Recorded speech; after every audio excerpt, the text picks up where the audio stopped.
మొట్టమొదటగా మిథున రాశి గురించి చెప్పాలి అనుకుంటున్నాను. మిథున రాశి గురించి ఎందుకు చెప్పాలి అంటే, మన నాయకుడు, మనందరికీ ఇష్టమైనటువంటి వాడు, అసలు ఈ ప్రదేశంలో మనం ఇంతగా కూర్చోవడానికి కారణభూతమైనటువంటి వాడు, ఆంధ్రదేశాన్ని ఒక్కసారి ఆశ్చర్యయ్యి ప్రపంచంలోనే ఉర్రు తొలగించి అతి స్వల్పంలోనే అనేకమైనటువంటి సీట్లతో ఒక్కసారిగా పొంగినటువంటి భావ తరంగాలలా ఉన్నటువంటి మన జగన్మోహన్ రెడ్డి గారి యొక్క దివ్యమైనటువంటి నక్షత్రం ఆరుద్రా నక్షత్రం అని విన్నాను. ఆరుద్రా నక్షత్రం ఈశ్వరుడికి సంబంధించినటువంటి నక్షత్రం.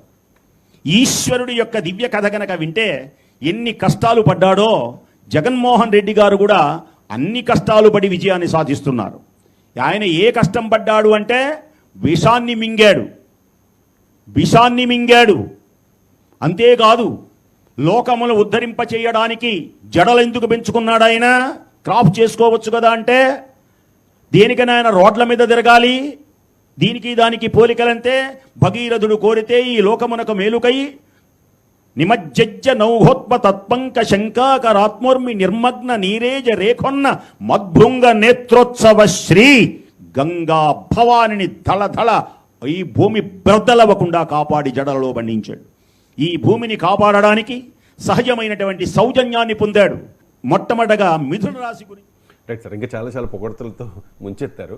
ఆయన పాయింట్ మా వాళ్ళు కట్ చేయలేదు అనుకుంటా, నేను చెప్తాను సార్. శ్రీకృష్ణదేవరాయల మాదిరిగా చరిత్రలో జగన్మోహన్ రెడ్డి నిలిచిపోతారు. వైఎస్ జగన్ మళ్ళీ విజయ దుందుబి మోగించడం ఖాయం అనేది నూరి నారాయణమూర్తి గారి అంచనా, ఆయన ప్రవచనం.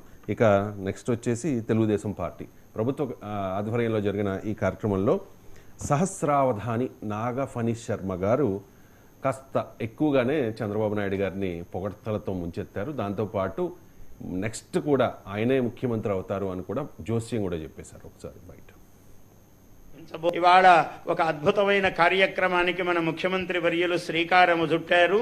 అంతా ఎందుకంటే దేయం దీనజనాయచ విత్తం అన్నారు శంకరాచార్యుల వారు. ఉన్నవాడు లేనివాడికి ఇస్తుండాలయ్యా, ఇది ధర్మం అన్నారు.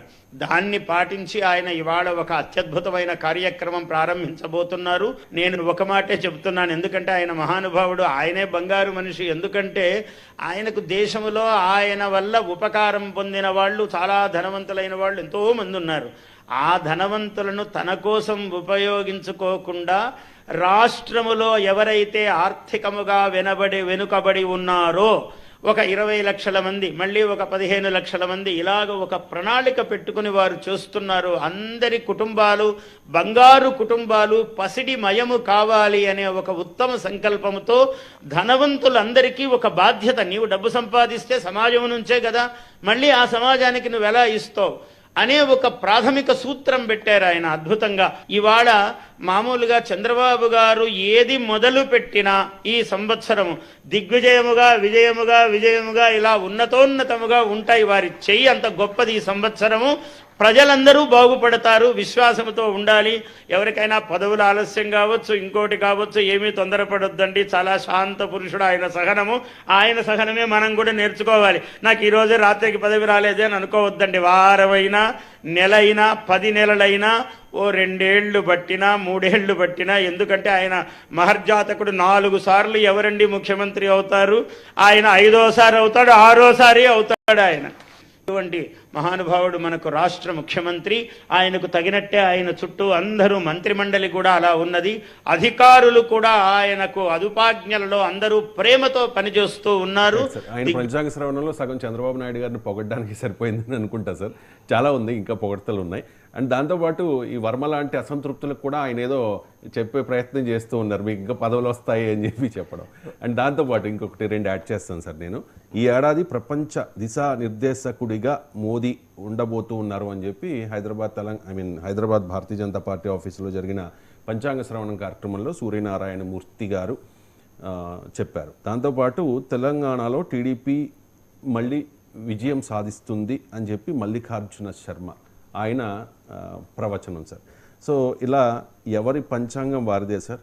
చాలామంది ఆయా పార్టీలకు అధినేతలకు అనుకూలంగా పంచాంగ శ్రవణాలు చెప్తూ ఉన్నారు. కానీ పంచాంగం అనేది ఒకటే ఉంటుంది కదా సార్, కానీ డిఫరెంట్గా వీళ్ళందరూ చెప్తారు. సైన్స్ అయితే ఒకటే ఉండాలి. సైన్స్కి ఉండే బేసిక్ సూత్రం ఏంటంటే రిప్లికేషన్. ప్రపంచంలో అది ఎవరు ఎక్కడ చేసినా అది అక్కడే ఉంటుంది. ఇప్పుడు ఇది బాటిల్, నేను కిందికి వేసాను అనుకోండి, పైకి ఎందుకు పోతుంది, కిందికి ఎందుకు పడుతుంది?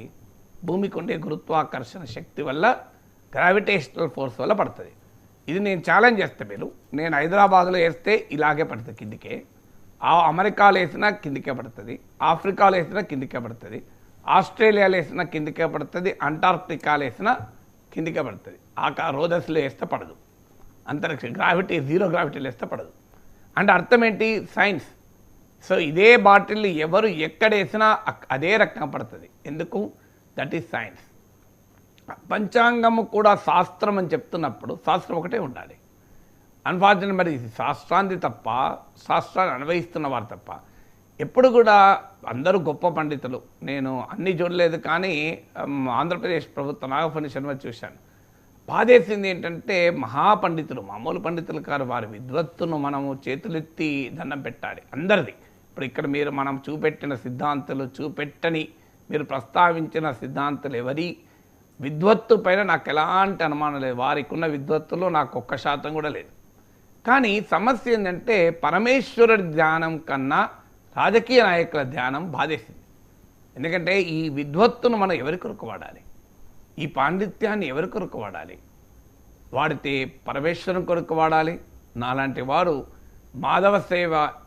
మానవ సేవ నమ్మే వాళ్ళు పరమేశ్వరునికి వాడాలి. నాలాంటి వాళ్ళు మానవ సేవయే మాధవ సేవ నమ్ముతారు కనుక ప్రజల కొరకు వాడాలి. రెండే కదా. మీకు శ్రీనాథుడు అంటాడు, కర్ణాటక మౌక్తిక సభాగారాంతరాయ సంకల్పిత స్వర్ణస్నాన జగత్ ప్రసిద్ధ కవిరాట్ అని చెప్పుకుంటాడు.